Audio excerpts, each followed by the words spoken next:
Smack talking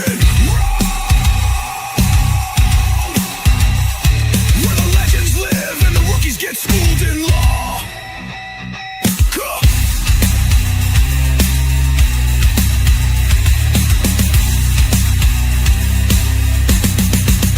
This ain't just talk. This is smack talking raw. You ready, Pinky? Judge always Ron. Let's lay the smack down. Boom.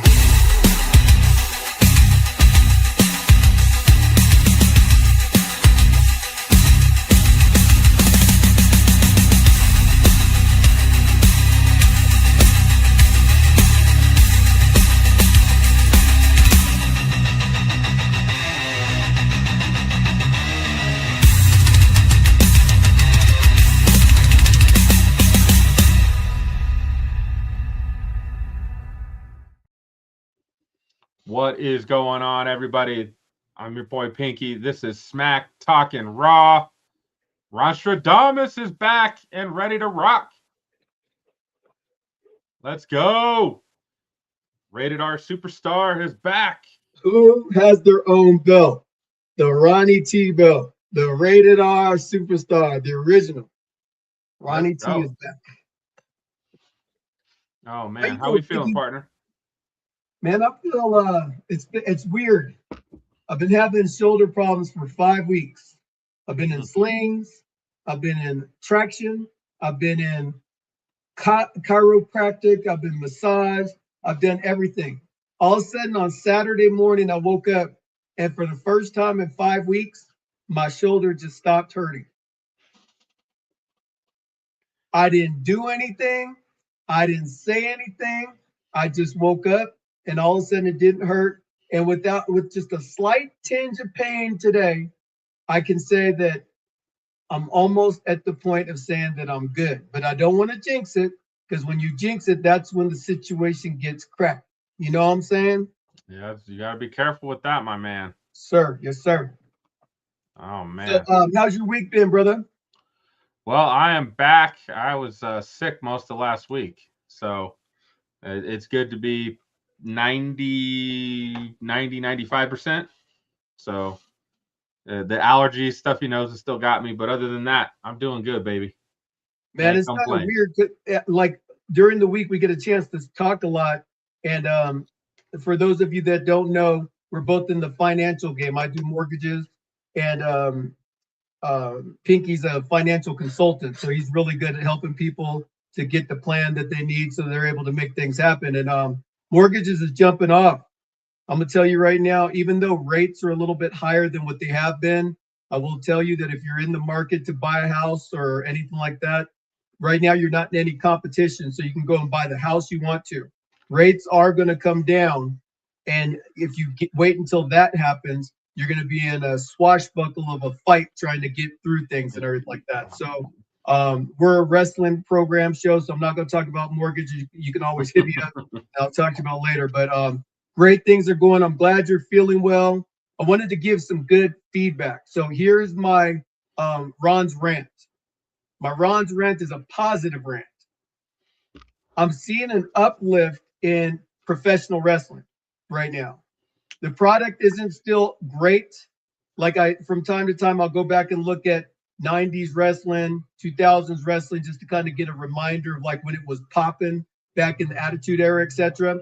But I'm starting to see an uptake in the fact that WWE programming is improving. AEW's programming is outstanding right now. New Japan Wrestling's programming, fantastic. You got a lot of good conversation and things going on. So if you're watching Smack Talking Raw, we're going to get really real here in a minute about what's going on. But my rant today is good job leveling the ship a little bit so that it can be tolerable. Because for a lot of months, it was intolerable WWE. And I'm grateful to see that you're making some inroads to make it happen. So I'm done with, go ahead, Pinky, go from there. All right, buddy. Well, let me clean this up. Where? I didn't show you this one. This is the one I got signed by Mick Foley. Oh, buddy. Let's go. So I just need to get Adam Copeland to sign the other half. and that'll be one of my favorite matches that I've ever seen in person is Edge versus Mick Foley on this belt. This would be sick. Well, I think we got to make that happen. We got to find a way. Sir. So, all right. So I'm going to start off, and people, again, we normally talk WWE, but we've been branching out and talking a little bit more AEW. So I'm going to start the show with a sad note. Toni Storm is injured. They have not disclosed what her injury is, and she is most likely out for most of 2026. So that's a huge hit to the women's division of AEW. I actually disagree. I actually think that having Toni Storm off of TV for a while is going to have the Liv Morgan effect, but even bigger, because when she comes back, people are going to have missed her for long enough. So whatever direction she goes, heel or face, I think people will just really embody having Toni Storm back when she comes back. Well, I do think when things like this happen, it does bring an opportunity for the rest of the talent to raise their game and get the spotlight, right?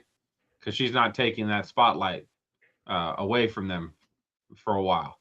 So we'll see what happens. But I was sad to hear. I was glad that we got to see her in Denver before she got hurt. So we got to see her and experience the Toni Storm experience.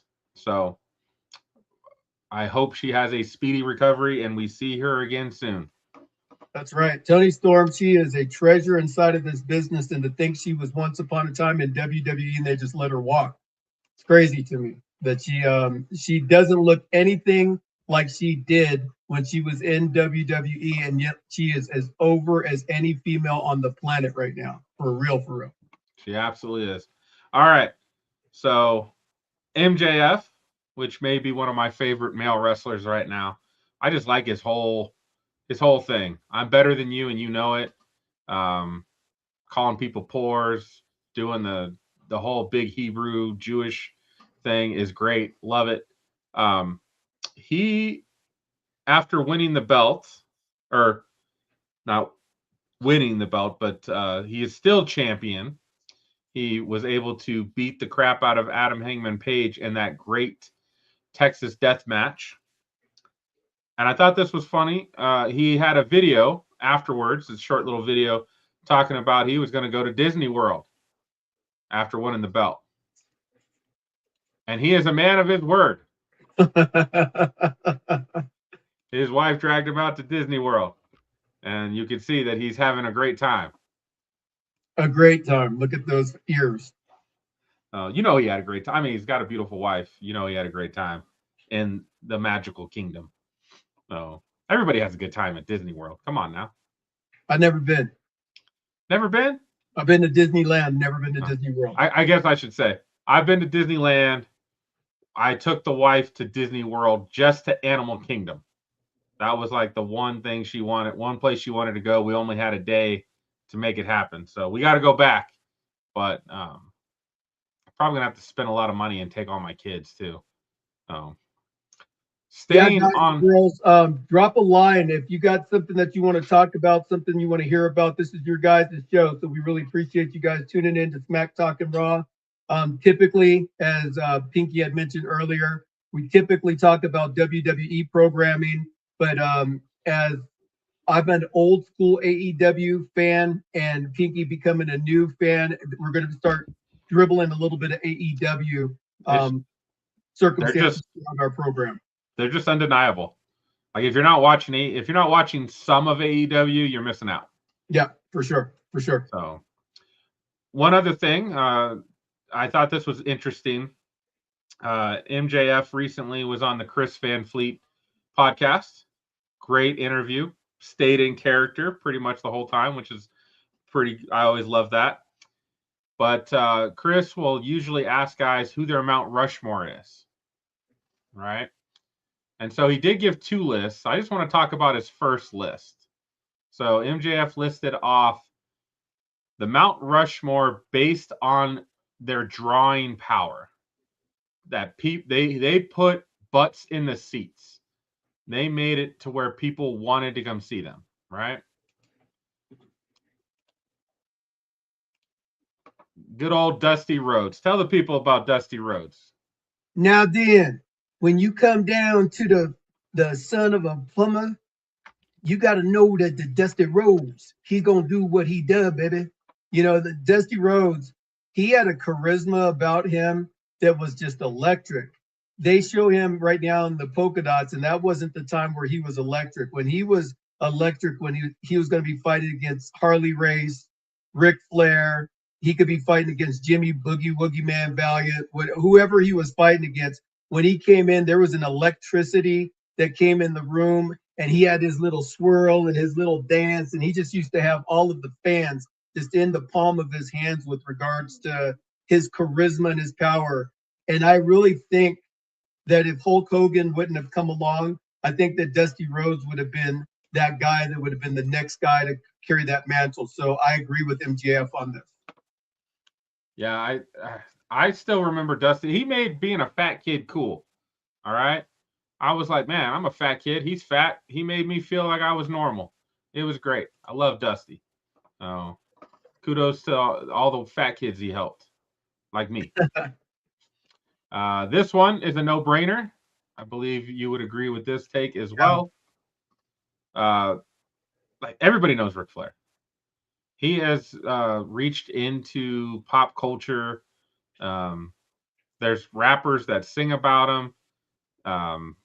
He was just always the man, no matter what.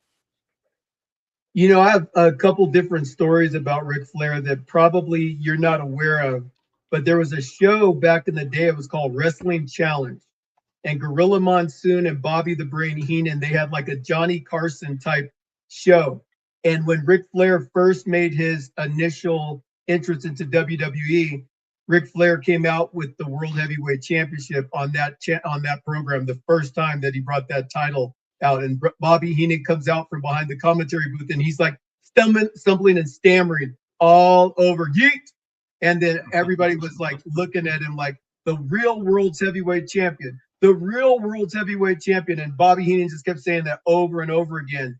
And the thing I can remember is when Ric Flair beat Harley Race at Starrcade for his first world heavyweight champion. And Harley Race was the dude.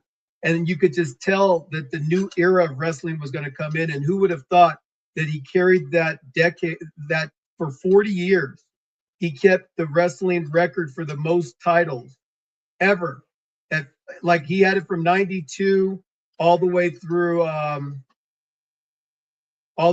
when John Cena just broke it right now. So that's 30 some odd years that he kept that title. So that's incredible length of time to be the man.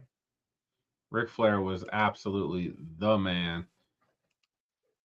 And then Stone Cold. This guy's drawing power was off the charts. Like he really helped turn the tide when it comes to the Monday Night Wars. You know, when I think of Stone Cold, I have to think about all of the different variations of Stone Cold Steve Austin. You have Stunning Steve Austin in WCW and NWA. You have the Ringmaster. The WWE. You have all these different characters, but all of a sudden you mess with your character and you're like, I want to be this dude, and it hits. He's made for all of eternity. Nobody will ever forget Stone Cold. Like they'll be talking about him long down the line. It's still arguable that his entrance music, just the initial sound, is the greatest entrance of all time. All time. Except for Hulk Hogan when he came out to I Am a Real American. When Hulk Hogan came out to I Am a Real, you'd hear dun, dun, and it would be like everybody would just lose their damn mind when Hulk Hogan came out. Same thing with Austin, though. Two of the best entrances of all time. So he didn't mention Hogan, which was a surprise. And maybe that's because of recent, if you think Hogan's a bad guy or not, right? But there's no denying Hogan should have been on this list. He mentions The Rock briefly, saying that The Rock is probably on there, but maybe his tenure in WWE was too short. But it was everlasting. Like, The Rock today could sell out an arena. Right now. Like, without a doubt, people will go see The Rock because he's The Rock. And I don't know if we've ever had Ric Flair's up there, but The Rock's shit talking. He had so many catchphrases. Like, so many. Like, almost everything he said became a catchphrase. Yeah. So, he did mention The Rock. Pebbles. I remember him and John Cena going at it. He's like, Fruity Pebbles. And then, as you just mentioned, John Cena. And that's based on John Cena, carrying the brand for a very long time. And the guy moves merch. He's the ultimate babyface.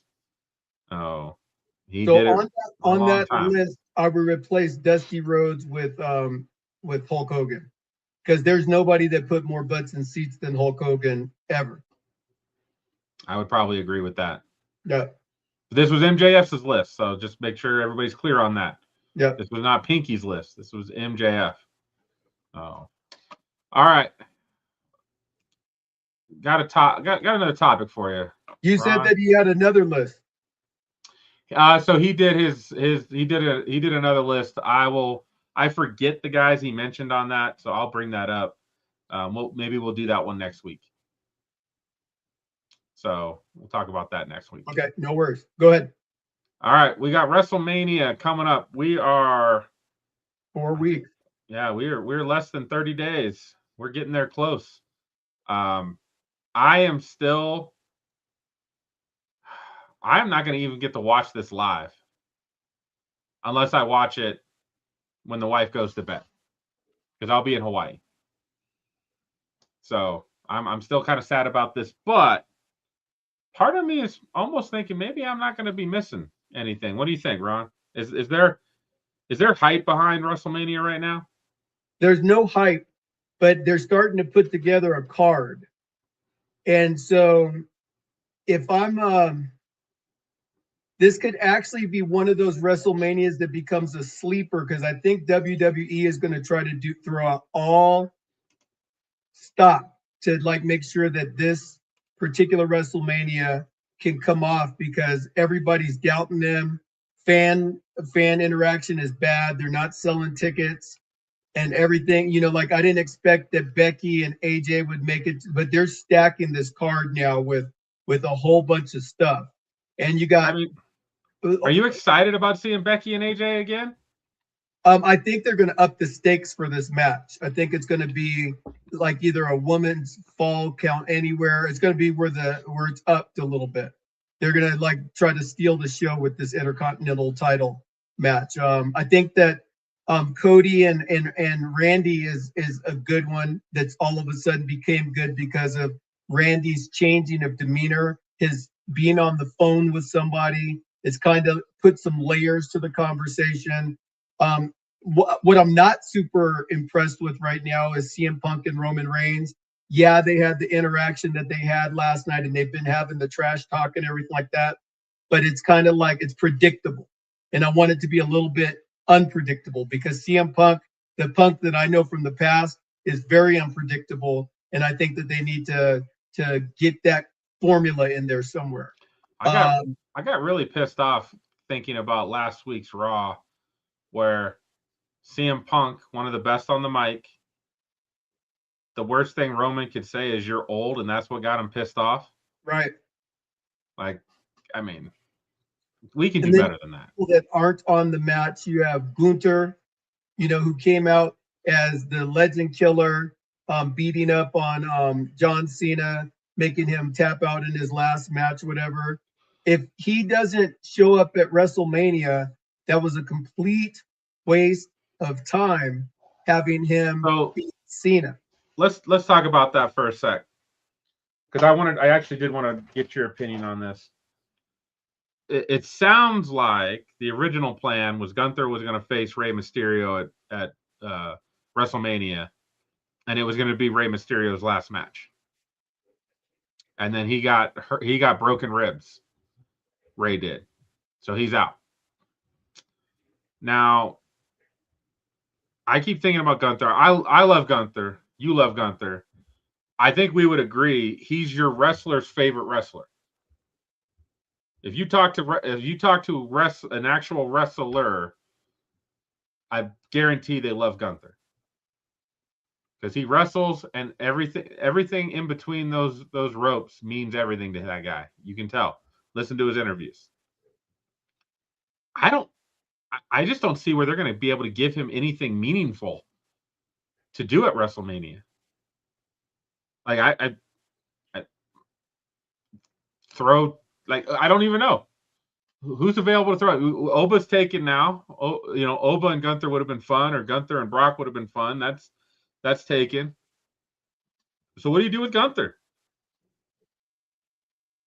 The only thing I could think they could do with Gunther is to get him set up in a match with Javon Evans, who beat him for that triple threat opportunity. That could be something that could come up, unless Chris Jericho comes. I mean, there's a lot of different things that could slide out, but this is one of those times where WWE has booked themselves into a corner. And in that corner, you have some great ones. You got LA Knight that's not doing anything. You got Gunther that's not doing anything. You have Charlotte Flair currently, who's not doing anything. You have Alexa Bliss, who's currently not doing anything. Bianca Belair. You have some superstars that are out right now and not doing anything. Dude, did you hear the update on Bianca? Huh? They might have to amputate her finger. What? Yeah, buddy. Yeah, there's some talk about that.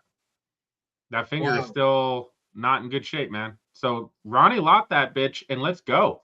Yeah, let's get back with the ponytail and everything like that. Cut off some of that hair too. So let's get back. Let's get back, girl. You got this. You don't need that third finger. I think it's the ring finger. You don't need that. You don't need that to wrestle. Let's go. Yeah, but you know what? It's WrestleMania season. So I remember all the way back to WrestleMania 1. And as a little kid, I was super excited about WrestleMania 1 because Hulk Hogan was going to team up with Mr. T, and they were going to be fighting against Rowdy Piper and Paul Mr. Wonderful Orndorff. If you said you can name 4 more matches in that segment, like you're truly a fan. I got Wendy Richter versus Fabulous Moolah. I got the American Express, Barry Windham and Mike Rotunda versus Nikolai Volkov and the Iron Sheik. I got Andre the Giant versus Big John Studd in the Body Slam match, et cetera, right?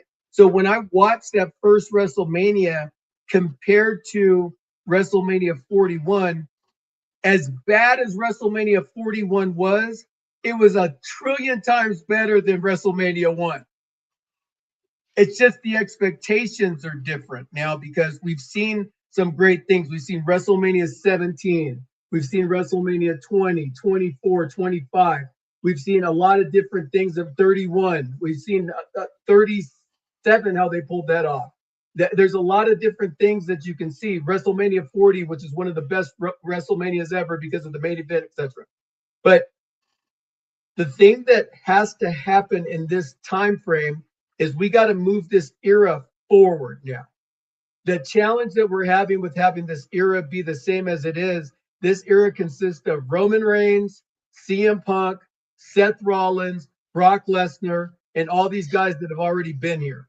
They were trying to push Bronson Reed. They were trying to put Braun Breaker and all these guys to get them to the next level. Well, that didn't work out, so we're back in fallback mode.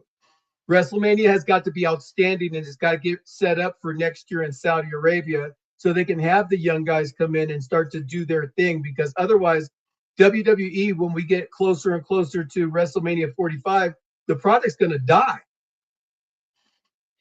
Yeah, I mean, after watching Revolution, AEW Revolution, I don't know how WrestleMania is going to even touch that. That card was full of, what you would consider 4- and 5-star matches. Yeah. Like the whole card. I mean, we talked about it. We had fatigue from watching how many damn matches that had us sitting there on the edge of our seat. And then by the end, we were like, ooh. I had to pick my match, and I said, I got to take a nap right now because I'm exhausted. Watching all these fantastic matches. It was incredible. So you brought it up, and that's kind of where I wanted to go next, is Saudi Arabia.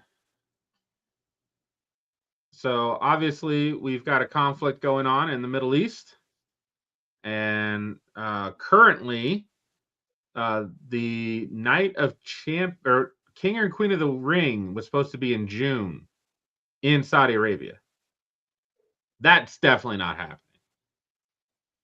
And then I guess there was also a PLE scheduled for November in Saudi Arabia as well. And that might be your crown jewel. I think around that time frame.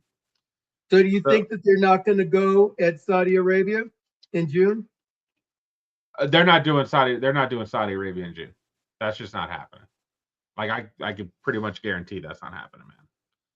Like they're putting in their contingency plan right now on where that event is going to be here in the States, or possibly they could possibly add it to their European slate if they want. But yeah, I don't think that event will be in Saudi Arabia in June. Too much conflict going on, man. It's dangerous. Now, all of that also puts into question WrestleMania 43. Now, I'm willing to bet if they don't do Saudi Arabia for WrestleMania 43 next year because of the conflict, it'll be back in Vegas again. Which will be terrible. Which is already terrible. I can already tell you, like, I think Vegas is great that it has the infrastructure, it has the lodging available. Obviously, WrestleCon. There's so many wrestling events that are happening that weekend, everywhere in Vegas, and Vegas can handle it. So yes, it makes sense. And I don't want to just go see WrestleMania in Vegas every year. I want to go somewhere. Right. That's the whole purpose of it. I've been to 10, 11 WrestleManias, and I've been to 10 WrestleManias, and I've only been to the same venue twice, and that was at the Arrowhead Pond. I went to WrestleMania 12 and 16. Other than that, I was at the Garden for 20. I was at the Citrus Bowl for 24. I was in Reliant Stadium for 25. I was in the Miami where the Dolphins play for 28. 30, I was at the Superdome. 31, I was in Santa Clara. 32, I was in the Cowboy Stadium, and 40, I was there at in Philadelphia. Yeah, so I mean, if they had, like, originally this was supposed to be New Orleans, and I was like, dude, we got to go. Yes, we need to go. Yeah, for sure. Like, I'd go party with you down on Bourbon Street, and we'd just be partying with wrestling fans. That sounds like a great time. It's incredible. WWE and New Orleans in the same place. It's unbelievable. There was a wrestling match that broke out on Bourbon Street when I was there for WrestleMania 30, and there was a police officer's horse that pooped in the middle of the match, and one of the props was guy did a back body flip on a guy right into the horse's poop. It was gross, but it was awesome. It was just gross for good for you, but gross for them. Right. That's awesome. So I'm wish this conflict would get over, because I was on board of going to this WrestleMania in Saudi Arabia. The wife kept telling me no, and I was like, no, I'm going. Because we can get tickets to this cheap, and then we just got to pay for lodging and airfare. I bet we'd spend half what we would spend going to WrestleMania in the States. Well, shoot, if they were in a different location than Las Vegas, because obviously the ticket prices are going to be, they have them continually going down, but it's the lodging thing. Now, I got some friends that lodging's easy in Vegas, man. It wouldn't lodging wouldn't be bad. For that, that's where they make their money. Yeah, but they just want to get you there so you get into the casino and lose your money in the casino. So you could still find really good deals. When we were out there for the Super Bowl, I had good rates on some rooms before the Super Bowl. So it's not an issue. Now, if you want to stay somewhere super nice, yes, of course. But we stayed at Aria during Super Bowl week, and it I was. forgot you're down and dirty, bro. I forgot about it. Hey, I'll stay at Planet Hollywood. I'll stay at. I mean, it's not the Mirage anymore. They're getting rid of that, but I'd stay there. Like, none of those places bother me. Those are all good places. Yeah, once upon a time they were 5 stars, and now they're 1 star, but that's because they got all these other big stars there. Right. You know, WrestleMania coming to Saudi Arabia. I never ever thought that they would go that far before they went to like Canada again or to South America or something like that close. So it is a risk. We have a rising conflict right now, and what's going to happen with this event? Only time will tell. Yeah, I got a feeling if this isn't resolved, I would say by August, September, they're going to replan WrestleMania, and they'll probably move it right back to Vegas again. And then I might go. I just might wait till the last minute to buy tickets because they keep dropping the prices this year. Every week you wait, you're getting a cheaper price. They've got tickets for night 1 are down to like 200, and night 2 is down to like 170.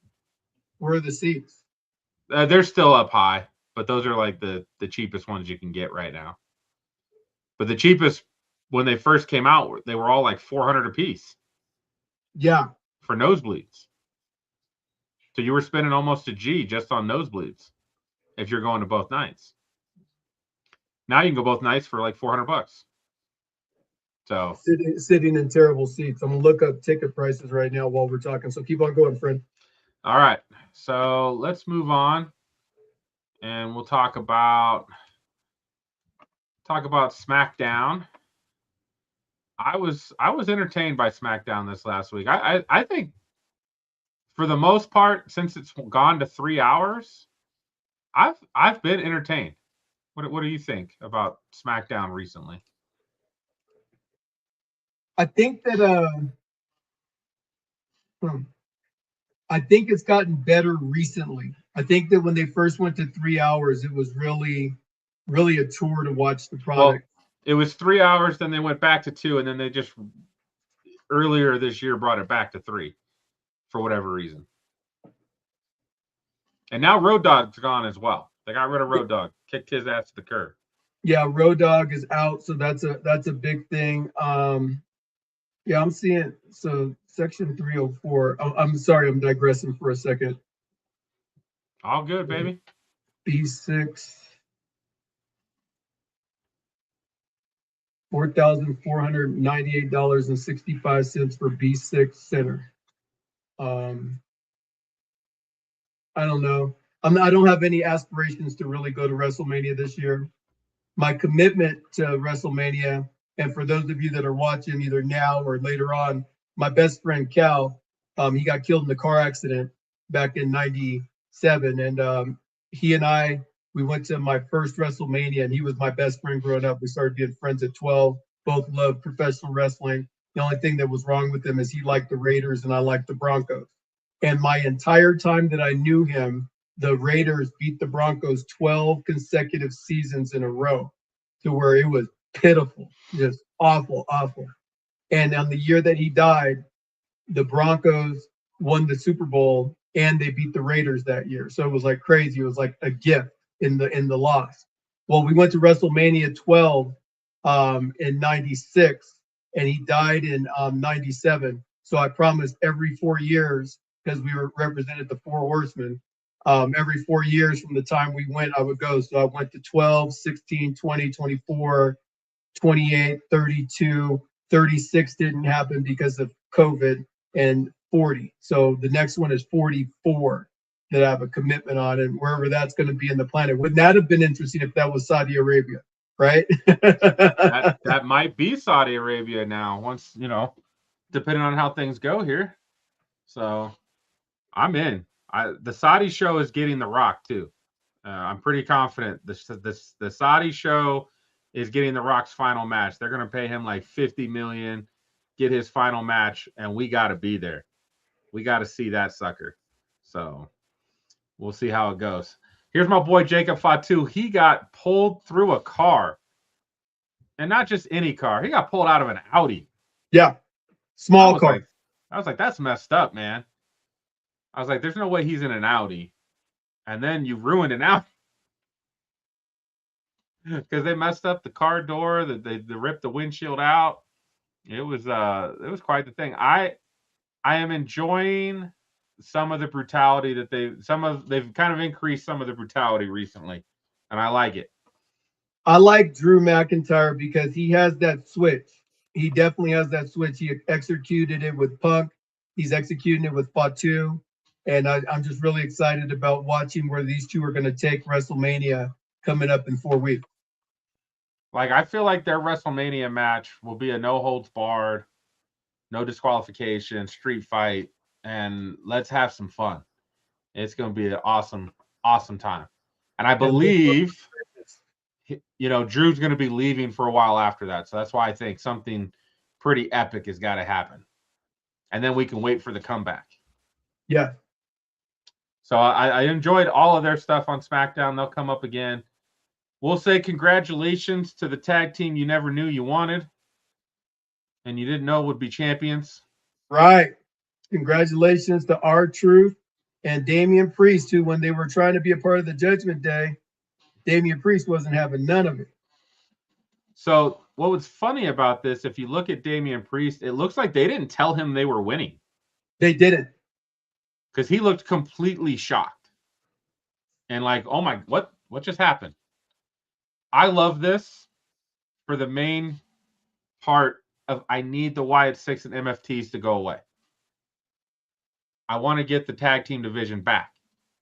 And I feel like the only way to do that is to now actually have one of the better tag teams come and beat these guys for the belts. You could have the Street Profits come back. You could have a lot of different people come and do some things. Axiom, Fraxium, and Motor City Machine Guns had a match. Perfectly fine match. And it just makes you go, where the hell's this been? Because the tag team has been basically MFTs and Wyatt Six for the last 6 months. And we haven't gotten these matches. And now you think about it, there's really only 5 tag teams currently on SmackDown. MFTs, Wyatt Six, Fraxium, Motor City Machine Guns, and now whatever Damian Priest and R-Truth are. Like, there's no other tag teams at the moment. Went from one of the best things to one of the worst. So Street Profits, we need you back. I know we wanted to break you up for some reason. We need you back. To get teams created. I mean, we have Matt Cardona sitting doing not too much. You got Carmelo Hayes, who has the United States title, and he's doing these open-ended. They need to get out of the open-ended challenge of the U.S. title and let feuds develop. He needs to have some feuds going for a little bit. I mean, this is probably one of the better things on SmackDown has been Carmelo Hayes' open challenge. Every one of those matches are match of the night for the most part. Almost every week. This was great. This is another great match. The problem with this match is we've seen this before. Great match, 15, 20 minutes, multiple false finishes, all that, and then Carmelo won. Which then you go back to, well, now what does Ilya do? What do we have Ilya do? Maybe Ilya and Gunther. That's what I was wishing for, but when you have him going in weak after a loss with Carmelo Hayes, how is it believable that he can challenge Gunther? I don't know. I don't know. Again, like you said, they keep, putting themselves in a corner with bad booking. Trick Willie graced us with his presence again in the middle of a match when the crowd starts going. Whoop the trick in the middle of a match. I couldn't help but die laughing. Right. I was like, oh my God, Trick Willie's just out of control. I really hope that they give him a run with the World Heavyweight title. They've got to. It just makes no sense not to. I'm trying to figure out when, where, possibly he takes it off of Randy. That's probably your best case scenario. But I feel like if you're making Randy go 2009 heel Randy, you got to give Randy some run. So then, okay, now when does Trick finally get him? Now is that WrestleMania 43? And now that's going to be the year of Trick Willie? I think it's going to be the year of Trick Willie and Oba as the two dominant champions, and you're going to see them at Crown Jewel facing off against each other one-on-one to see that, because I just really am enamored with the fact that Trick Williams, they didn't diminish his role. They made it so that he came to the main roster and he's a superstar right now. It's pretty awesome. He's a main event player, man. Main event player, and the crowd loves him. His stuff is fantastic. He out there talking about his lemon pepper steppers. Let's talk about it. And just messing with Sami Zayn here. I like Sami. He's well enough. He's a mid-carder. He shouldn't be sniffing around the main event at all. But I love this. I loved it. So keep doing your thing, Trick Willie. I got to talk about this for a sec. I just don't want to see this at all. I am so bored by Jade Cargill. And I think that could be a thing, because I think that with not very much competition and they were waiting to see what was going to happen with Bianca and stuff, they had to pivot. And with her new alliance that she has, I think that they're going to make her more formidable, and that's going to create more challengers, and that's going to make more of the girls come out of this tag team realm to be challengers moving forward. It did nothing for her prior to this, but I think that she ends up beating Rhea Ripley at WrestleMania, which is going to put a major feather in her cap. So my problem, and I think we talked about this when Braun Breaker joined the Vision, or even Bronson Reed joined the Vision, right? How is Meechin and B-Fab going to join Jade when Jade has just spent the last 3 months beating the crap out of them? Can't beat them. Can't beat them. Injuring them. Can't beat them. Join them. How did Bronson Reed become a part of the Vision? They never really explained it, except for, I know he's very powerful, I think is what Paul Heyman said, because he gave Seth Rollins multiple tsunamis, and Seth Rollins knows how powerful he is. But that was it. They didn't really go into detail. To me, it just doesn't make sense. She's been whooping their ass for 3 months, 4 months, injures both of them, and then all of a sudden they're on her side. Can't beat them. Can't beat them. Join them. I don't like it. I just don't like it at all. I did love this. I'm excited for SmackDown this week. I'm excited to see Jelly wrestle. And I am hoping this leads to some type of stipulation match at WrestleMania, is what I'm hoping for. They tried to get Kit Wilson to become the dude, and I was skeptical about it from the beginning. Kit Wilson is jobber. He is nothing but a jobber. And the fact that they're trying to promote him to mid-card level is embarrassing.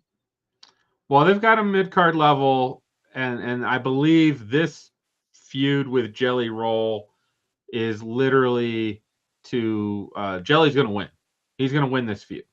Again, last year Jelly wanted to lose against Logan Paul and am I forgetting his name? And Drew McIntyre. At SummerSlam, Jelly wanted to lose that match. I think Jelly's going to end up winning this match coming up, or he'll win the next one at WrestleMania. But I enjoyed it. Jelly swinging his hips makes a fat guy feel good about himself. As Jelly was doing. He was doing the Kit Wilson. So, what else we got?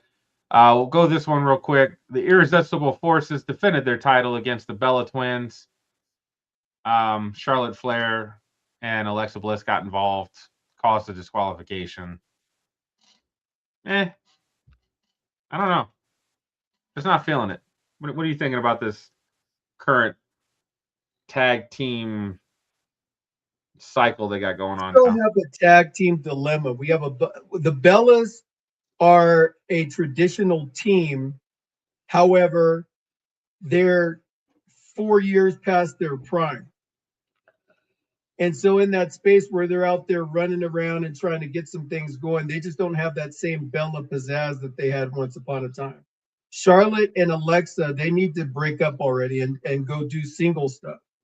They need to have tag teams be tag teams and single wrestlers be single wrestlers. I know what they're trying to do, but they need to like bring the NXT girls up, have them get into tag teams until they're ready to break off. Give them some main event exposure, get them tag teaming up. But Charlotte and Alexa isn't believable as a tag team anymore. They had their chance. Now it's time for them to go and do what they were meant to do, which is to dominate the singles realm. I want to see Alexa and Becky Lynch. I want to see Charlotte and Becky Lynch. I want to see Alexa and Bayley. I want to see all these matches. I want to see Rhea and Charlotte. I want to see Charlotte and Tiffy again. I'm kind of interested in that. Yeah. I will say, watching this, like, it's very obvious Nikki has been working enough that she's kind of back in her groove. This was Bree's first match. She looked a step slow. Like, everything didn't look right when she was in there. Yeah. So she hasn't been in there for a while. Maybe in time they'll look better, but this wasn't. I just didn't like it. Here we got Randy Orton. He had a good segment explaining why he is whooped up on Cody Rhodes, and here he is trying to apologize to Matt Cardona, and then he really terrorizes Matt Cardona. Poor Matt. You don't get to do no wrestling, and then you just get your ass beat. Somebody got their ass kicked. So, but I guess if Matt's getting paid very well, he's probably like his wife Chelsea, and he's like, as long as you're paying me, I don't mind. Yeah. But here he was on the Indies as the indie god, and I feel like this return to WE. Hopefully he's just getting paid really well. Yeah, because he's not getting any main event. He's not getting anything. He's a side character jobber. Well, maybe at some point in time they'll put him and Chelsea Green together and they'll pump that up. But for now, they just have him as a side dish to keep him in the ring doing some stuff. Who knows? Not quite sure what's going on with WWE with regards to a lot of things right now. But again, I see what they're trying to do with WrestleMania. I see what they're trying to do with Raw and SmackDown. So somebody's no longer snorting cocaine in the bathroom. They're pee testing a little bit to say, hey, you can't just come with these whimsical angles and hope that it works out. We got to put some stuff together that puts butts in seats. All right, let's talk about this moment. We let off Raw yesterday with Brock and Oba again. I had a problem with this segment. You got an idea what that might be? I want you to say it. I don't like them making Brock look weak again. Because now I'm thinking, in this scenario, he tries to do an F5 on Oba. Oba gets out of it, slings him towards the ropes, and then knocks his ass out of the ring. And you've got Brock looking scared and weak. At this point, at WrestleMania, then Oba should squash Brock. And I don't really want to see that, to be honest. It would make sense. And I feel like because of the way you're setting it up, that's the only way you can do it.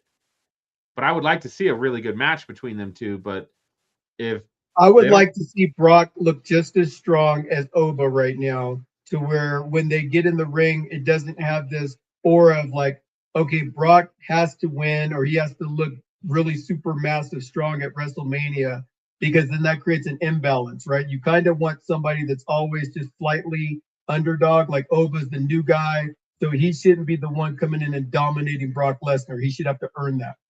And there's a little bit of he's already gotten it, so where do you go from here? It's backed into a corner again. Like I want a good match between these two guys. Like this is to me at the moment, this is the fight of the night that I want to pay money to go see. Like Roman and CM Punk, okay. Cody and Randy, okay. I'm interested. But like, if you were telling me like I could go watch this live, I would pay money for that. These two big monsters getting in the ring together. And right now, Oba is significantly bigger than Brock. What they're doing right now, I just don't. I don't like it. I just don't think it's telling the right story. Yeah, I think if nothing else, they should be trying to keep those two apart and making it so that when they're two bulls in the pen, and once they get themselves out of the pen, that's where all hell breaks loose. So we'll see what happens. I think Brock is still on Raw the next 3 weeks. So leading up to WrestleMania. So we'll see. But I did not like the way that this segment played out. And I love Oba. Like, I just like, for me, I want Oba to beat the beast, not beat a little bitch. Yeah. And I think that when it comes to WrestleMania, I think you're going to get the beast, but I think the messaging is just disjointed because I want to see Brock Lesnar be like, I'm still unbeatable. You know, you coming in here with all this piss and vinegar, you can't beat me. You know what I mean? I want him to still have that air about him. All right, this is a quick hitter on this one. The Usos against the Vision, nobody cares. Like, there was just nothing about it. I didn't care. I'm done with that. They've run that for 6 months. Let's move on. I'm worried about Javon, my friend. I'm worried about Javon. I feel like they literally have him doing crazy cool stuff every week, and none of it matters because he has no story. None. Except for they're trying to develop one with him and Kofi Kingston, and I'm curious to see where that ultimately ends up. Like, does he just fight Kofi Kingston and then they go their separate ways, or do they get a mutual respect thing that happens? And now you got Kofi Kingston tagging up with Javon Evans, which would actually be a pretty interesting tag team of two wrestlers that are very similar in nature going up for tag team titles. That would be pretty interesting to watch. I could be interested in that, but right now, like, I'm not. Every week, I'm like, I know when I watch a Javon match, I know it's going to be awesome, but then there's no feud, there's no story, he's not really doing anything of substance. Let's see. Of course, this is a quick one. We had Seth Rollins get arrested for punching Paul Heyman. I don't know where this is going. Without Braun, without Bronson, I just don't know if this has any real payoff unless Braun's going to be back by WrestleMania. Maybe there's some rumors about that he might be ready. But what'd you feel? Did you feel anything in this? I didn't. It was like whatever. It feels like they just ran the segment like Braun Breaker was supposed to be in the ring and Seth Rollins is supposed to be like talking to Braun and to Paul Heyman. And it's like Paul is like, I know something you don't know, or something to that effect. Maybe joining the Vision, LA Knight, maybe. I don't know. Like, it's disjointed the story. I thought this was fun. I think Lyra and Bailey are a great tag team, and of course the Kabuki Warriors are a great tag team. This was a fun match, entertaining to say the least. Yeah, I like Lyra. You had sent me a message that Lyra's jacked. She's been working out a lot. Dude, she is jacked. She is jacked. When she does the Nightwing now, I'm like, okay, now it's believable. Yeah, she's like killing it for sure. So good on you, Lyra. Good on you, girl. Probably my favorite part of the night, Liv Morgan and Stephanie. Part of me feels like they were going at it, bro. They did a good job on that, because when I thought Liv threw her a little too hard into that screen back here, and then you see her throw her over the chairs, and then you see Stephanie slam her on the floor pretty good. Yeah. I was like, oh, Oh, That they was a might. good receipt. That was a good receipt. Good catch there. So I was like, this is going down. I am ready for this match. I know Liv's gonna win, but I'm ready. I just feel like that makes sense. We'll talk about it more and break it down. We've got a couple minutes left, so I'm gonna try to get through. Just got a couple left. I think we talked about it last week. Penta's entrance has been magnified by like 10 times with him being the champ. I mean, he's got a whole firework display in the ring now. They were doing one before on his entrance, and now they've got it actually in the ring as well. Yeah. Way over the top. Love it. Keep going. Yeah, but Penta still has no presence going into WrestleMania. It was better Dominic versus Finn Balor. Right. And that's another thing with the U.S. title has no real story. The Intercontinental title with Penta has no story right now. There's no competition, no feud. There's just nothing we can really get behind. Do better. Tell like better what stories. I would have done, just so that this is clear, Obafemi left the NXT title inside of the ring. I would have had him come out immediately and start chastising Dominic Mysterio or Carmelo Hayes. You know what? I came here to win championships. I want your belt. And then he comes out and takes the belt, keeps it for like a year and some change. And he does the same thing with the Intercontinental title, throws it to the side. I'm coming for the world title. Just make that his whole persona. Like I don't want this stupid belt. I want this one now. Right. Now I want the crown jewel belt. And he just comes and just dominates. That would be nice. That would have been nice. Again, we talked about it. I don't know why they were confused on how to write Oba and having him mess with the War Raiders and having him mess with Kit Wilson and having him all of that didn't matter. It didn't matter. Gross. We had CM Punk getting speared by Roman. Roman looking like he's crazy and the man. And I don't know, man. I don't know. We still got a couple more weeks of this too. So I don't know how I'm feeling all this. Yeah, it's like the Bloodline 2.0. Like they're slowly but surely getting all of the pieces back together. You got the Usos back together as the tag team. You got Roman coming in being the tribal chief. You got Sami Zayn, who's on SmackDown, and Solo Sikoa that are on SmackDown. But how easy would it be for them to just transfer over to Monday Night Raw? Next thing you know, you have the Bloodline coming together again. So we'll see what happens with regards to these guys. I have my feelings of who's going to win at WrestleMania, and we'll get into that in the next couple weeks. We've got to talk about, of course, no Smack Talk and Raw would be without Danhausen. Danhausen, the person that everybody thought they were going to hate, is actually coming through and making things happen. Good job. Man, did you see his Stone Cold stuff that he did? I did not. Oh man, you got to pull up the shorts. I'll find it and I'll send it to you. He walked around with like a ball like a hairnet on to make it look like he was bald, and he kept going to people, what? And then he'd say something, and then he'd be like, "Yeah, I'm Cold Steve." Send that to me, please. Please. It was pretty funny. And then so I love this part when he asked Candice LeRae for $20 human dollars, like there's any other kind of dollars, and she gave it to him, and then he disappeared. He did not take the curse off of Johnny, and then he cursed I Show Speed as well, who was in the house last night at Raw. This has been great. I still need him to get in the ring and wrestle, but I mean, for comedic relief, he has been amazing.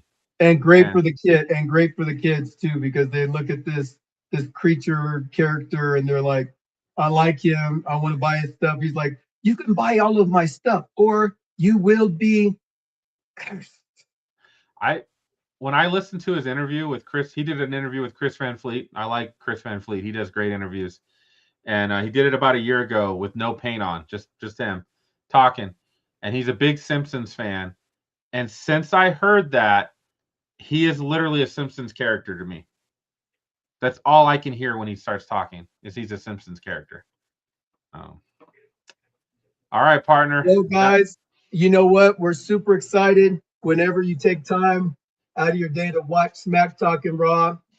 You know, you have a choice of where it is that you want to put your time and attention on. And we're just two wrestling guys that keep it real with regards to what's going on behind the reel called WWE and AEW. So we're looking for people that want to subscribe. If you haven't yet subscribed, do that. Tell a friend, tell a bunch of them, get a Michelin man, do what you can, because if you don't like what we're doing, you're either going to be cursed or we got 2 words for you. 1, 2, 3. Suck it. See you next week, guys. Next week. Yeah. Smack Talking Raw. Ron and Pinky in the house.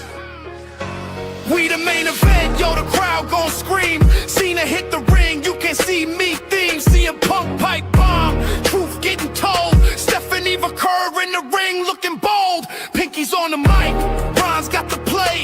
Dropping hot takes every single day. Mike's blaze, crowds wild, energy tall. Monday night vibes, we bring it on. From the top rope talk.